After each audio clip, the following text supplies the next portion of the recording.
Closing it went to about 6 amps. Hello, Paul.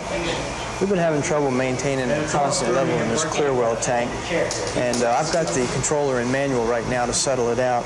Could you get someone to take a look at it for me? Sure, Tom, we'll take a look at it. Will, the operator just called and said they can't maintain a clear well level on automatic. Could you go out and take a look at it for me? Sure, I can do that right now.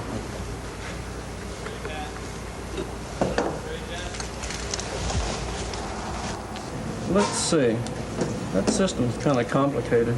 I better take a copy of the system diagram. I might need it. It's been a while since I've worked on that system. I think that tank's located down in the basement. The technician is going to check on a problem with one of the clear well tanks located on a lower floor in the plant. His knowledge of pneumatic instrumentation and his ability to read and understand system diagrams will help him solve the problem. In this unit, we're going to use an example of a level control system to discuss pneumatic instrumentation, basic pneumatic instrument groups, and their functions. We'll also talk about symbols that are commonly used to represent these instruments on plant system diagrams.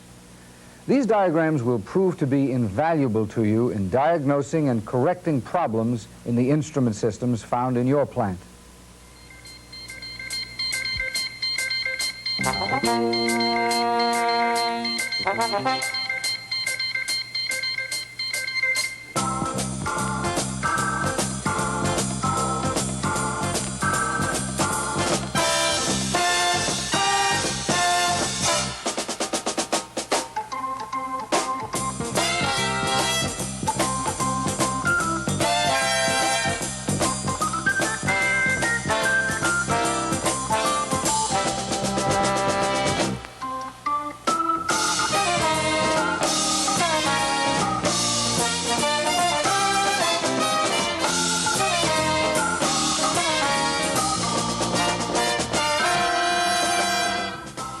Pneumatic instrumentation. The word pneumatic means worked or moved by air pressure. These pneumatic instruments use air pressure to work or function. In many plants, pneumatic instruments play an important role in the overall operation of the plant. These instruments are used to measure, indicate, record, and control process variables like temperature, flow, and level. Let's take a minute and discuss the basic components generally found in a typical plant's pneumatic compressed air system. We know that pneumatic means moved or worked by air pressure, but where do we get this air pressure? The first component typically found in an air pressure system is an air compressor. An air compressor functions to increase the pressure of air by taking in atmospheric air and squeezing or compressing it into a small space. This increases the energy of the air so that it can be used by various equipment in the plant. The compressed air flows from the air compressor to the next component in the flow path, typically a moisture separator. Because atmospheric air contains moisture, it's necessary to remove as much of this moisture as possible to prevent rust and scale buildup in the system. A moisture separator functions to remove most of the moisture suspended in the compressed air. But often, other contaminants, such as lint, particles of dirt, and smoke, remain in the air. We'll discuss how these contaminants are removed in a minute. From the moisture separator, the compressed air flows into a receiver. A receiver is essentially a storage tank for compressed air. It provides a large volume of compressed air for the many uses found in the plant. The air can be removed from the tank in a steady stream and can meet any momentary change in demands on the system. We initially removed some of the moisture and contaminants from the compressed air by using a moisture separator. However, moisture and contaminants still remain in the air. Components referred to as dryers are used to remove some of the moisture and contaminants in the air by using either a refrigeration condensing process or a moisture-absorbing chemical.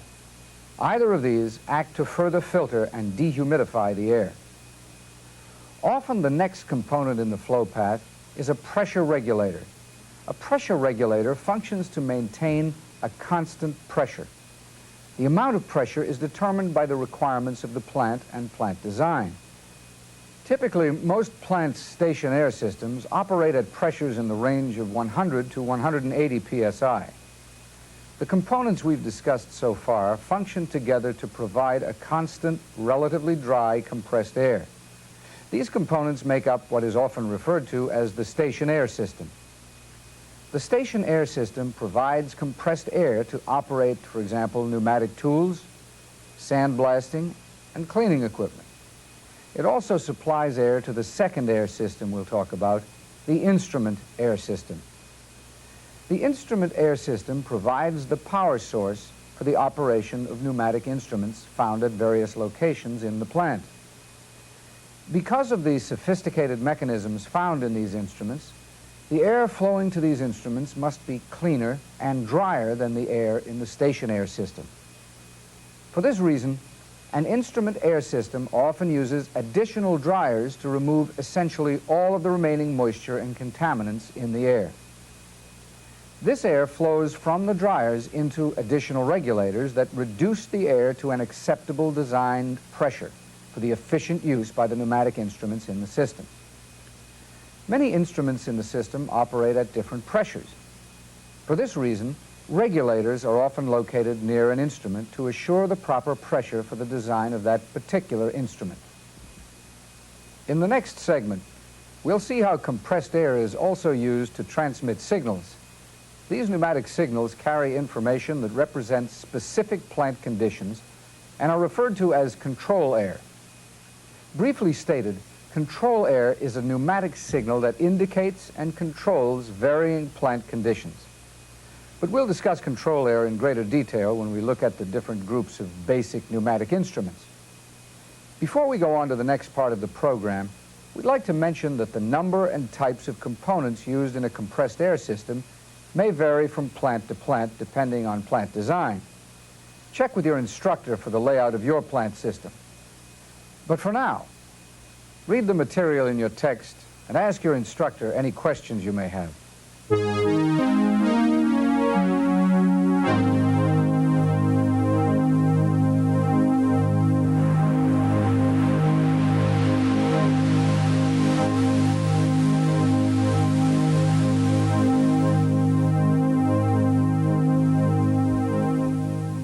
In the last segment, we discussed the function of components that generally make up station air and instrument air systems, and how these systems provide compressed air as the energy source for the operation of pneumatic tools and instruments found in the plant.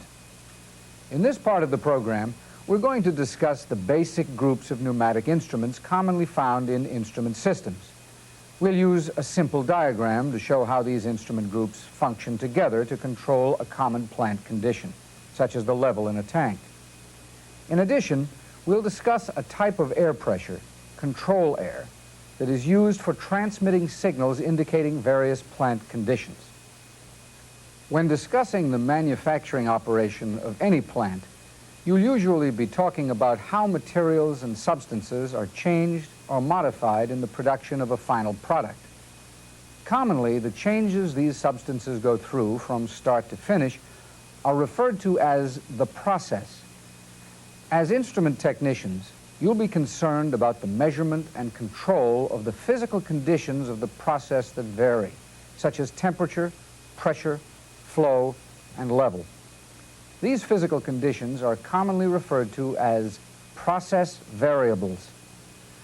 This is an example of a pneumatic instrument control system that monitors and controls a process variable, such as the level of liquid in this tank.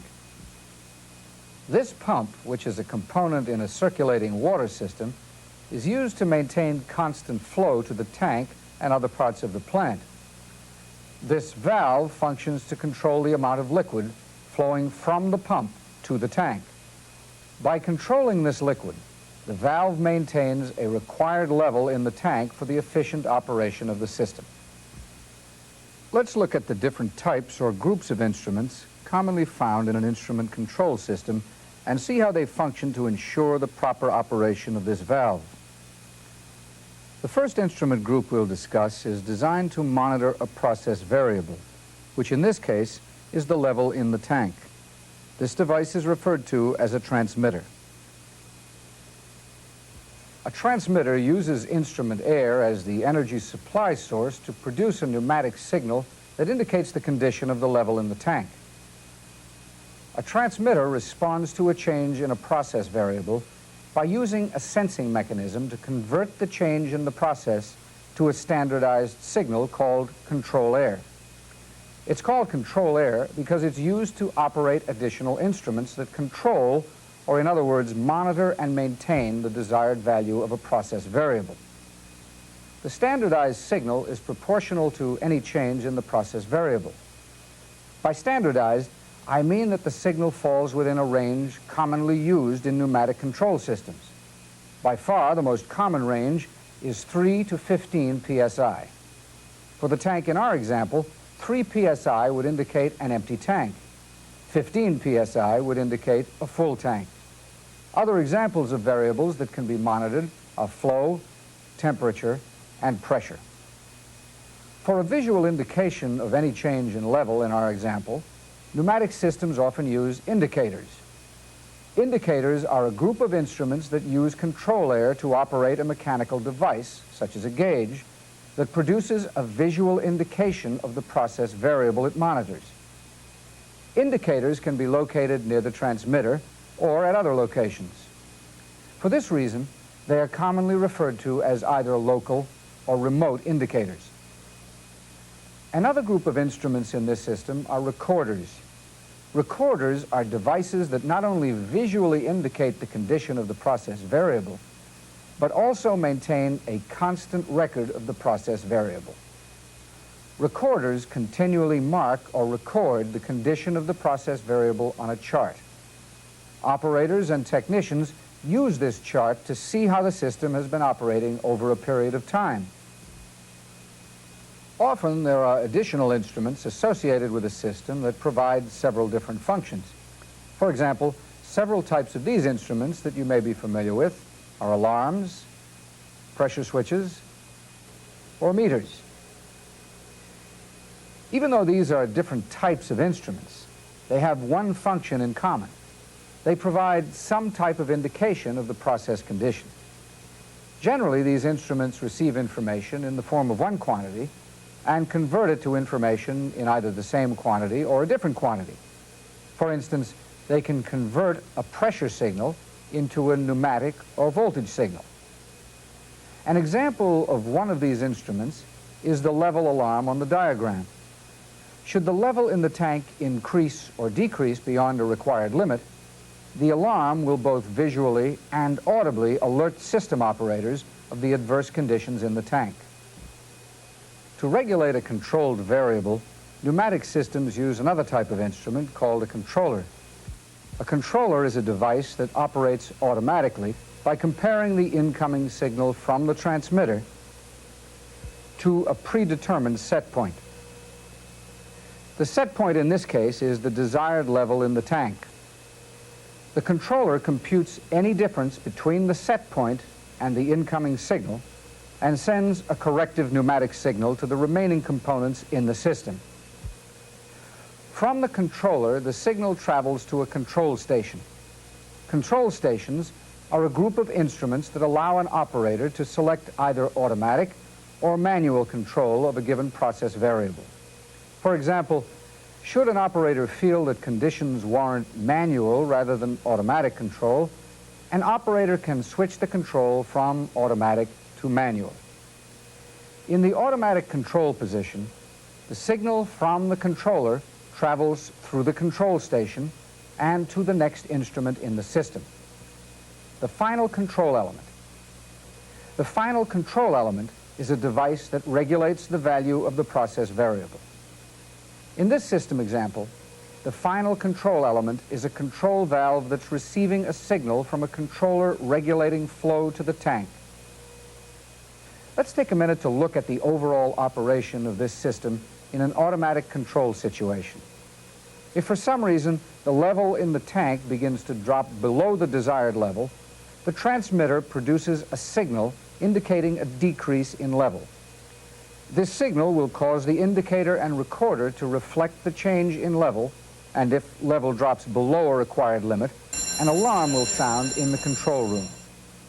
As the controller receives the signal from the transmitter, it operates automatically to produce a signal that opens the control valve.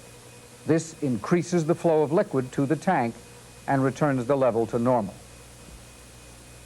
We used a very simple diagram to discuss the basic groups of pneumatic instruments commonly found in many plants. However, in an actual plant, pneumatic instrument systems are usually more complex. For this reason, plants rely on plant system diagrams to show the layout of these systems and the components found in them. In the next part of the program, we'll discuss how these basic instrument groups are represented on plant system diagrams. But for now, read your text and answer the questions. Be sure to discuss any questions you have on the pneumatic instrument groups used in your plant with your instructor before you go on.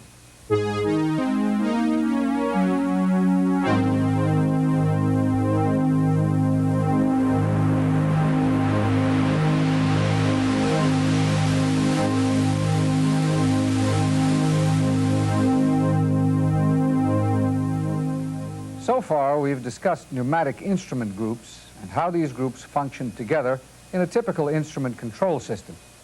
In this segment, we'll look at how these instrument control systems are symbolized on plant system diagrams. We use this simple diagram to discuss the various types of instruments found in a typical level control system. But realistically, an actual plant diagram looks like this. Now, this diagram may seem complex, but with proper knowledge of the symbols representing the different components and instruments, this diagram should not be as difficult to read or understand as it may appear. A plant diagram is a very useful tool. As a technician, you'll often use this tool when troubleshooting and diagnosing system malfunctions. Simply stated, plant system diagrams give the layout of components and instruments in a particular system and show their relationship to the operation of that system. The first step in understanding how to read plant system diagrams is to learn the symbols that represent the various instruments and components in the system. These symbols are located on a legend. A legend is simply a list explaining the meanings of the symbols found on the diagram. When reading any plant diagram, it's important that you use the legend to familiarize yourself with the symbols for the types of components found in the system. For our discussion of pneumatic instrument systems and diagrams, we'll use the symbols recognized by the Instrument Society of America. Now, some of the symbols may vary from the symbols used on your plant diagrams. You should check with your instructor for any variations of the symbols used in your plant. Let's concentrate on the level control system that we looked at earlier and identify the pneumatic instruments with their symbols. The power source for pneumatic instruments is compressed air. As you know, the compressed air system consists of several components. To simplify the diagram, this symbol will represent a compressed air system. The pneumatic tubing that connects compressed air systems to various instruments is symbolized by a line with hash marks. But instrument systems commonly contain electronic instruments as well. An electronic signal path is represented by a line like this one. We mention this because when reading plant system diagrams, the lines connecting components will indicate the type of component or instrument you're dealing with. Okay, let's look at the first instrument group on this diagram, the transmitter. The standard symbol for any instrument is a circle containing letters which indicate the function of that particular instrument. For example, this is the symbol for the level transmitter that we discussed earlier. So its symbol is a circle containing letters that indicate its function. The meanings of these letters will be located in the legend on an identification chart. Let's take a minute and look at a simplified version of an identification chart. Along the left-hand column, you'll find letters from A to Z. Each of these letters have corresponding meanings to the letters in the symbol. For example, this instrument is a level transmitter. The first letter in the symbol designates the process variable. Using the chart, we find the letter L and we see that it indicates level. The succeeding letter in the symbol is used to designate the readout function. The letter T, in this case, indicates a transmitter. We'll discuss the other information in this symbol later. The level transmitter produces a pneumatic signal which is connected to the remaining components by pneumatic lines represented by this symbol. This symbol represents a level indicator. The first letter, L, represents level. Using the legend, we find that the succeeding letter in the symbol, which is an I, represents an indication function. So the letter symbol LI represents level indicator. As we stated earlier, indicators located near the transmitter are referred to as local indicators. Remote indicators, located elsewhere in the plant, are distinguished by a line drawn through the symbol. A level recorder is symbolized like this, LR. L represents level, and the R represents a recording function. Therefore, LR is the symbol for level recorder. Similarly, this instrument, which is a level alarm, is represented by the symbol containing the letters LA. So far, the instrument symbols have been fairly easy. The two letters in the symbol represented the type of instrument and its function.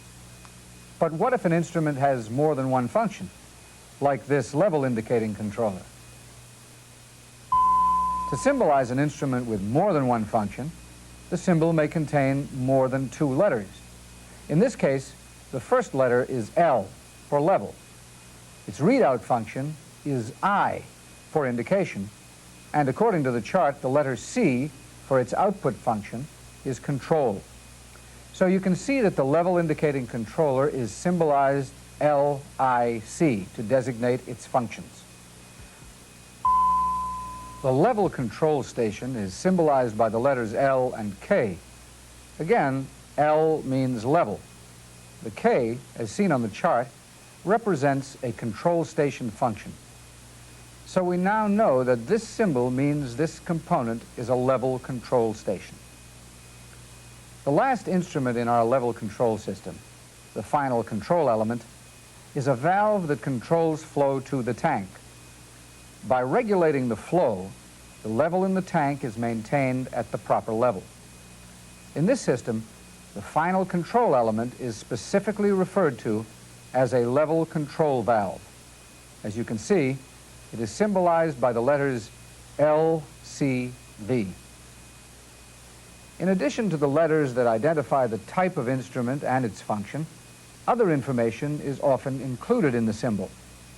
In plants that have many similar systems, the individual systems and their instruments are identified by placing numbers and letters within the instrument symbol. For example, suppose this plant had 4 systems, similar to this level control system. To identify this particular system from the other systems, the symbols contain the number 1. If the system is relatively complex, then additional information may be found in the symbol. For example, the number 1 that identifies the system may be followed by a letter or possibly a number that further identifies a particular instrument. This information can assist a technician in locating and identifying the instrument in a fairly complex system. You'll notice on this diagram there are other components, such as the pump and valve. In the next part of the program, we'll discuss other symbols used on plant systems diagrams that represent mechanical components found in most plants. For the types of instruments used in your plant, it's important that you use the legend on plant diagrams to identify the symbols and to find out other information about the instruments. So before you go on to the next part of this program, be sure to clear up any questions about information found on plant diagrams, and don't forget to read the text and answer the questions.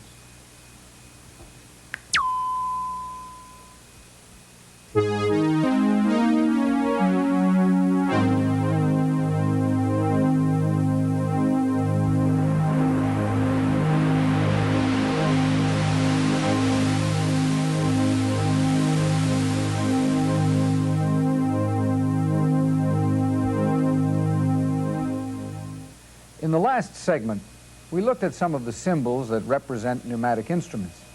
You may have noticed that there were mechanical devices other than the pneumatic instruments illustrated in this system. In this segment, we're going to look at some of the symbols for mechanical devices found on various plant system diagrams. The most common type of plant system diagram is referred to as a P&ID, or piping and instrumentation diagram. These diagrams provide information that applies to the design and layout of an entire system.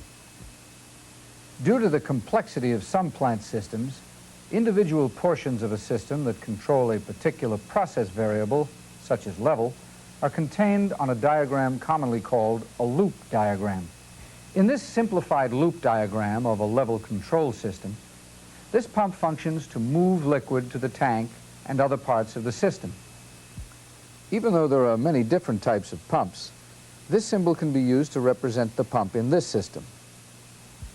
To maintain the level in the tank, the amount of liquid flowing through the system must be controlled.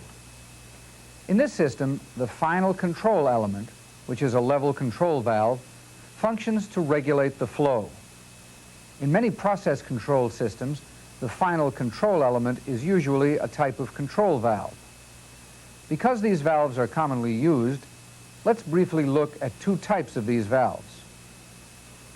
One of the most commonly used valves is a gate valve.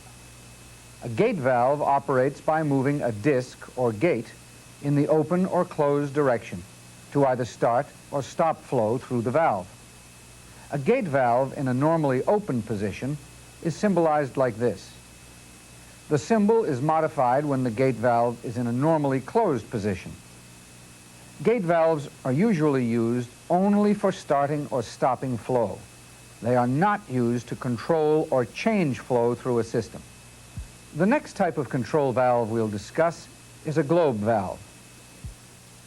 The disc in this valve moves in an up and down motion to regulate or stop flow through the valve. This is the symbol for a globe valve in a normally open position. And this is the symbol for a normally closed globe valve. Remember, there are many variations of these types of valves. The symbols we showed you are commonly used to represent them on plant system diagrams. To operate these valves, devices referred to as actuators are used to change valve positioning, or in other words, move the disc in the open or closed direction. Actuators are usually powered or driven by one of three means. The power sources are either pneumatic, electric, or manual. As you may recall, in our level control system diagram, the controller produced a pneumatic signal that caused the pneumatically driven actuator to open or close the level control valve. Let's take a minute and see how this works. If for some reason the level in this tank began to increase, the controller would produce a signal that would increase the pressure on the actuator. This would cause the stem of the valve to move the disc in the closed direction. Flow to the tank would be reduced and the level would decrease back to normal. If this type of pneumatic valve actuator is shown on a P&ID, it would be symbolized like this. Commonly, valve actuators have an additional instrument mechanism referred to as a valve positioner. The function of a valve positioner is to make certain that the valve moves to the correct position dictated by the controller. For example, if the signal from the controller tells the valve to move in the closed direction, but the valve sticks, or it remains in the open position, the positioner increases pressure on the actuator until the valve moves to the proper position. Valves with positioners are symbolized by adding a rectangle to the pneumatic actuator symbol. This is the symbol for electric motor actuated valves. These actuators use electric motors as the driving force for opening or closing the valve. A manually actuated valve can be symbolized with this addition to indicate a hand wheel. The hand wheel is used to manually open or close the valve. We've only discussed two types of mechanical devices found on P and IDs, but often there are numerous devices and symbols on these diagrams. For example, this symbol often represents heat exchangers or coolers. You may see this symbol used to represent a flow element, or this symbol used to represent a turbine. But remember, the best way to learn this information is to use the legends on the diagrams to familiarize yourself with the components and instruments in your plant's system. In the next part of the program, we'll discuss some other types of information found on diagrams that will assist you in understanding the layout of any system. But for now, read the material in the text and answer the questions before you go on to the next part.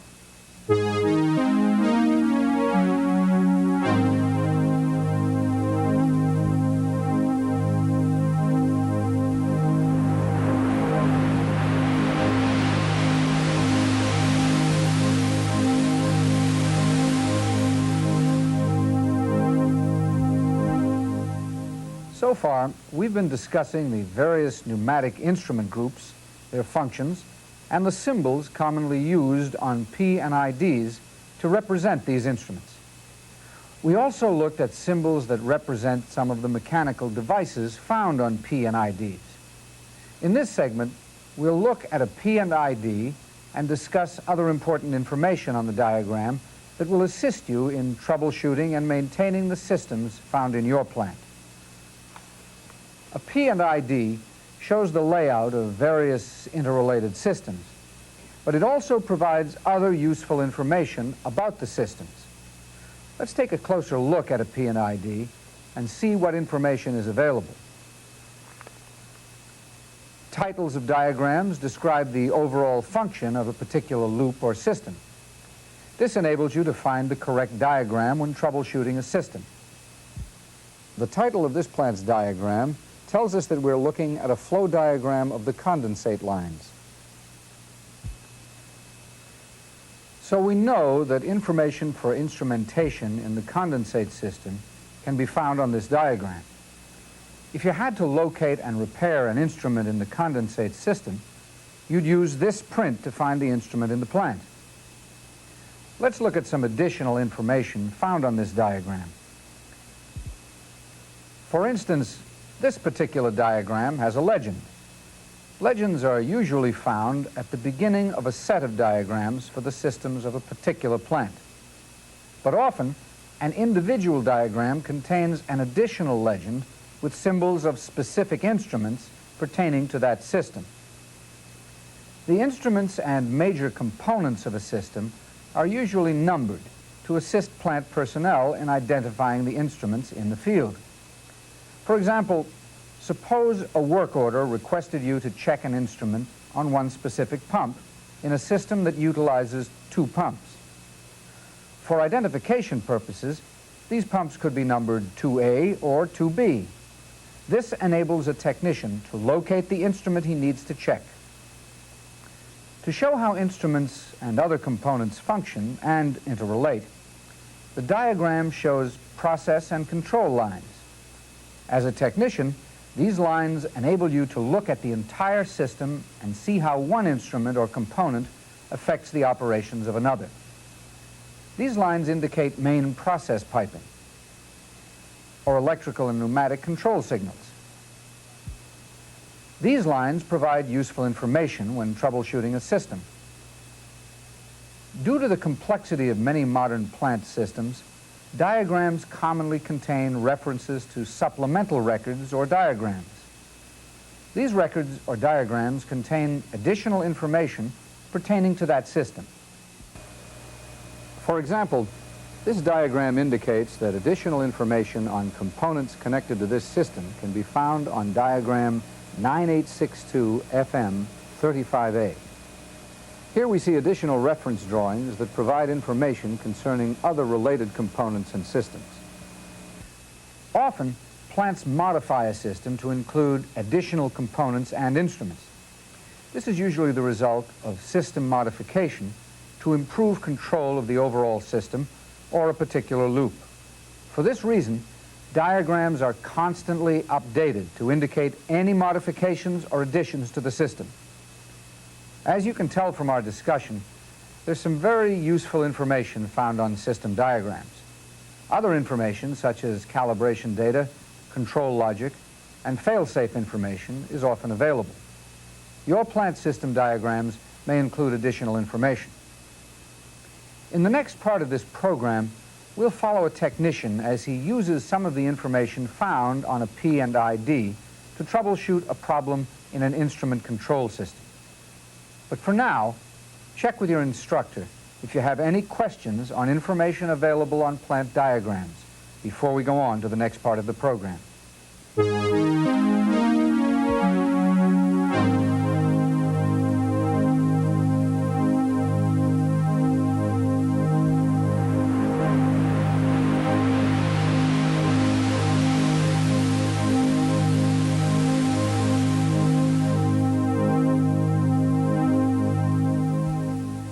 Now that we've discussed plant instrumentation diagrams and some of the information they provide, let's see how you can use this information as an instrument technician. In this segment, we're going to observe two technicians using plant system diagrams in their daily work. In the beginning of this unit, a technician was asked to troubleshoot a problem with a fluctuating level in a clear well water tank. Before going to the location of the tank, the technician examines the system print to familiarize himself with the instrumentation associated with that particular system.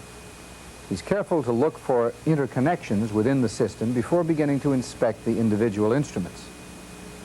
He discussed the situation with the system operator to find out more about the problem and to make certain that the operator was aware that he would be working on that system. The level is swinging when the system is on automatic, but in manual, the level settles out. As long as the system is in manual, I'll check the level transmitter first. The output's steady. Here's the supply line to the transmitter. I'll check the regulator to see if there's any moisture in it while I'm here. Some could have built up over a period of time. There's a little, but not enough to cause any problem. I'll take the cover off to see if anything is wrong inside.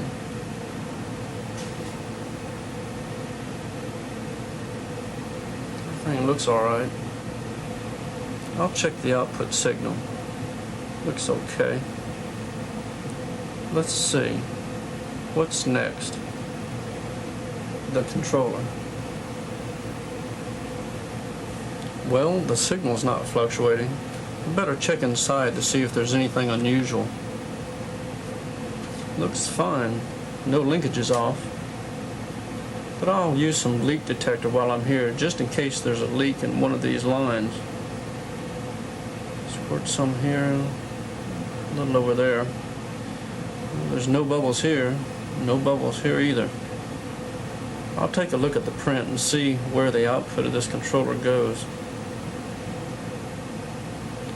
It goes to the level control valve. I'll just follow that line, see if there's any damage in the tubing.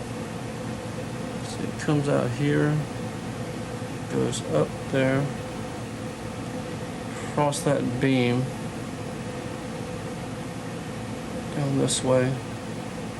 Here it is. Yeah, here's the control valve. This tubing looks alright. It's not bent or damaged. Supply to the positioner is okay. Signal from the controller is steady. The signal to the valve is alright. Everything looks okay. I wonder what the problem is. I think I'll call the operator and have him put the system on automatic, see how it responds. The controller signal is increasing, and the valve's moving. Uh-oh. Now the valve's closing. This valve is cycling. Now I know why the tank level is going up and down. Before I let this swing any longer, I'll get the system placed back on manual so it'll settle out and not cause more problems. I'll give Tom a call. Tom, the valve's swinging. Put it in manual. I'll check the positioner now. I'll get this cover off and take a look inside. Let's see. Everything looks all right. Nothing loose. I know if the linkage was off, it'd cause the valve to cycle. It looks okay. Let's see. What else could cause this valve to cycle? I better check my print.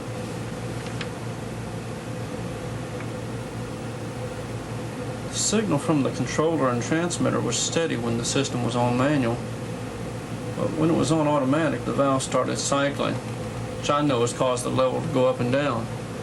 Something's keeping this positioner out of balance. I'll check the incoming signal. Squirt a little leak detector on the input bellows and see if there's a leak in here. Some all over. That ought to do it.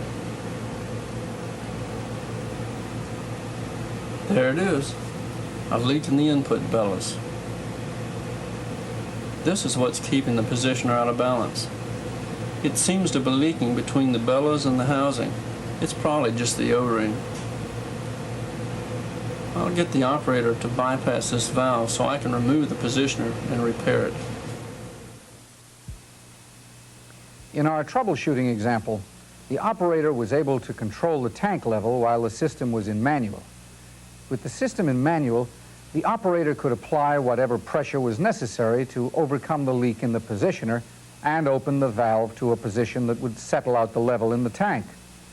But with the system in automatic, the leak in the positioner and the changing level in the tank caused the controller signal to cycle continuously. This caused the valve to open and close and the level in the tank to fluctuate. The technician used the system diagram to identify and check the components in the system. By using the diagram, he followed the signals from the components through the system. By using the information on the diagram, and with his knowledge of pneumatic control action, the technician was able to locate and repair the problem. Let's take a minute and see another situation in which a technician uses a system diagram. In this situation, the technician is modifying an existing instrument control system. The diagram provides the information needed to make the modifications and to install the instruments correctly. Another application for diagrams is when a new panel for a control system is being installed. The diagrams will have the correct information to install the instruments and make the proper connections. After completing the connections, the diagram also contains the information a technician needs to calibrate and check the operation of the instrument loop. What we've shown you in this unit is information that you as a technician will use on a daily basis. As you become familiar with the information contained on system diagrams, you'll see how it can simplify troubleshooting and maintaining efficient operation of your plant's instrumentation systems. Let's see how that level control system is coming along now that the technician has repaired the positioner. Okay, it seems to be operating fine on automatic now. Now listen, while you're down there, would you mind checking out the flow transmitter for me on the DW makeup? Plant system diagrams may appear to be difficult to read and understand at first, but the information needed to read and understand these systems is provided in the legend and on the diagram itself. As you learn to read the diagrams by using this information, your responsibilities as a technician will be easier to perform.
Thank you.